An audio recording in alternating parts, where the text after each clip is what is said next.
नमस्कार, आदाब। मैं हूं अबुल नस्र इकबाल। दोस्तों, लोकसभा चुनाव के 2 चरण कंप्लीट हो चुके हैं और जानकार ये मानते हैं कि इन दोनों चरणों में बीजेपी पिछड़ रही है। पहले चरण में 102 सीटों पर चुनाव हुए, दूसरे चरण में 88 सीटों पर चुनाव हुए। इसके बाद बौखलाहट में बीजेपी के कई नेताओं ने धर्म की राजनीति का सहारा लिया, धर्म की राजनीति को बढ़ावा देना शुरू कर दिया। आप लगातार बयान भी सुन रहे होंगे।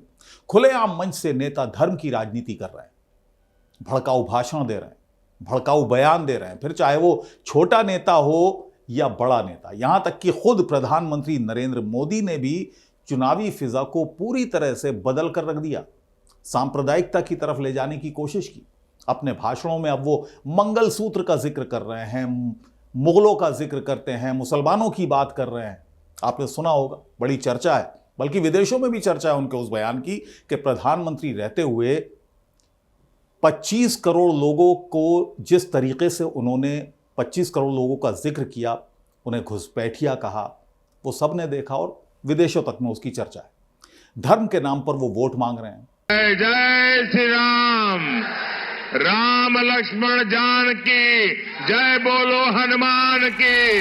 इसके लिए तो बाकायदा दिल्ली हाई कोर्ट में एक याचिका भी दर्ज की गई है, जिसमें याचिकाकर्ता ने पीएम मोदी पर हिंदू देवी देवताओं, सिख देवी देवताओं और उनके पूजा स्थल के नाम पर वोट मांगने का आरोप उन पर लगाया है। 6 साल के लिए उन्हें चुनाव में बैन करने की मांग की है। बीजेपी का यह पैंतरा साफ साफ बीजेपी की बौखलाहट को, बीजेपी के डर को दिखा रहा है। आप खुद ही देखिए कैसे बीजेपी राम के नाम पर वोट मांग रही है। आप ये एक ट्वीट देखिए। ये ट्वीट बीजेपी के ऑफिशियल ट्विटर पर जारी किया गया है, जिसमें कैप्शन दिया गया है, the power of your one vote. साथ में नीचे रामलला की तस्वीर भी पोस्ट की गई है, जिसमें यह बताया गया है कि आप खुद डिफरेंस देख सकते हैं। यानी बीजेपी साफ साफ यह बात कह रही है कि आपके एक वोट की पावर से ही राम मंदिर बना। इतना ही नहीं, मेरठ से बीजेपी के उम्मीदवार अरुण गोविल यानी टेलीविजन के राम और गृह मंत्री अमित शाह को अपने चुनावी रोड शो के दौरान भगवान राम की तस्वीर के साथ देखा गया। क्या यह राम के नाम पर, भगवान के नाम पर, धर्म के नाम पर वोट मांगना नहीं है? यानी इस चुनाव में बीजेपी राम मंदिर निर्माण को अपनी एक उपलब्धि के तौर पर पेश कर रही है। जो मंदिर जनता के पैसों से बना, जनता की मेहनत से बना, बीजेपी उस पर अपना हक जता रही है, अपनी कॉपीराइट बता रही है अपना। खुलेआम राम के नाम पर वोट मांगा जा रहा है, मॉडल कोड ऑफ कंडक्ट की धज्जियां उड़ाई जा रही हैं, लेकिन चुनाव आयोग खामोश है, चुप है, एकदम खामोश है। दोस्तों, माधवी लता की आपने तस्वीर देखी होगी, वो वीडियो देखा होगा, जिसमें माधवी लता मस्जिद की ओर तीर चलाने वाला एक इशारा कर रही है। राजनीतिक तौर पर इसको अश्लील इशारा माना जाएगा। एक राजनीतिक अश्लीलता उन्होंने दिखाई, बेशर्मी दिखाई कि जिस तरह से सड़क पर चलते हुए अपने रोड शो के दौरान एक मस्जिद आ जाती है और मस्जिद की तरफ वो तीर चलाने का इशारा कर देती हैं, जय श्री राम के नारे लगते हैं। क्या यह धर्म के नाम पर वोट मांगना नहीं है? किस तरह से माधवी लता एक खास कम्युनिटी को टारगेट कर रही है? क्या यह धर्म के नाम पर वोट मांगना नहीं है? इस मामले के अलावा एक और मामला भी सामने आया, जिसमें बीजेपी के चरित्र को साफ साफ उजागर करके रख दिया। यह मामला छत्तीसगढ़ के दुर्ग जिले का है। यहां से बीजेपी विधायक रिकेश सेन ने एक विवादित बयान दिया और सार्वजनिक सभा में दिया। उन्होंने कहा कि धर्म परिवर्तन कराने वालों की गर्दन काट देना। उनका यह वीडियो सोशल मीडिया पर काफी वायरल हो रहा है, जिसमें वो साफ साफ कह रहे हैं कि अगर इस देश में कोई धर्म परिवर्तन कराने की कोशिश करे तो उसकी गर्दन को काट कर रख देना। आप भी सुनिए। ऐसा कोई भी हो इस देश के अंदर जो धर्म परिवर्तन कराने की कोशिश करे, उसके गर्दन को काट के रख देगा।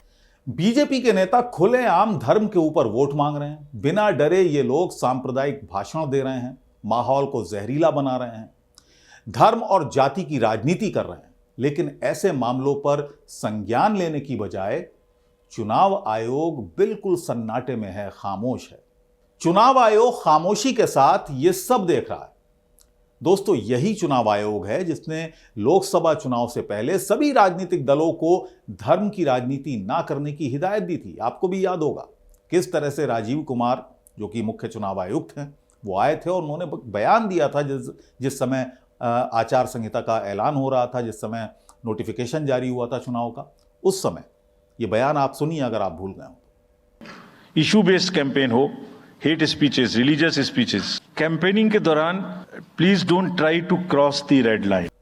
और आइए अब मैं आपको सुप्रीम कोर्ट के एक फैसले के बारे में भी बताता हूं। यह फैसला आज से तकरीबन 7 साल पहले 2017 में आया था, जिसमें सुप्रीम कोर्ट ने साफ कर दिया था कि धर्म, जाति, समुदाय या भाषा के आधार पर आप वोट नहीं मांग सकते। अगर कोई उम्मीदवार ऐसा करता है तो उसका निर्वाचन रद्द कर दिया जाएगा। लेकिन इन सब के बीच सबसे बड़ा सवाल यह है कि 2024 के चुनाव में अब कितनी लिमिट क्रॉस होगी। सांप्रदायिक भाषण भी हो रहे हैं, जहर उगला जा रहा है नेताओं के द्वारा, गर्दन काटने की बात की जा रही है, लेकिन चुनाव आयोग की तरफ से एक्शन कब होगा इसका अभी इंतजार है। और जानकार ये मानते हैं कि सब चरण के चुनाव हो जाएंगे और ये इंतजार कभी खत्म नहीं होगा।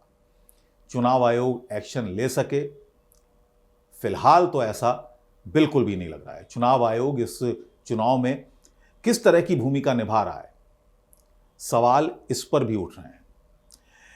इस तरीके के वीडियो जो आजकल सोशल मीडिया पर तेजी के साथ वायरल हो रहे हैं, क्या चुनाव आयोग इन्हें देख नहीं रहा है? क्या यह मॉडल कोड ऑफ कंडक्ट का उल्लंघन नहीं है? आज हमारे देश का लोकतंत्र किस दिशा में जा रहा है, यह सोचने वाली बात है। दोस्तों, आज इस वीडियो में फिलहाल इतना ही। अगले वीडियो में फिर मुलाकात होगी, तब तक के लिए इजाजत दीजिए।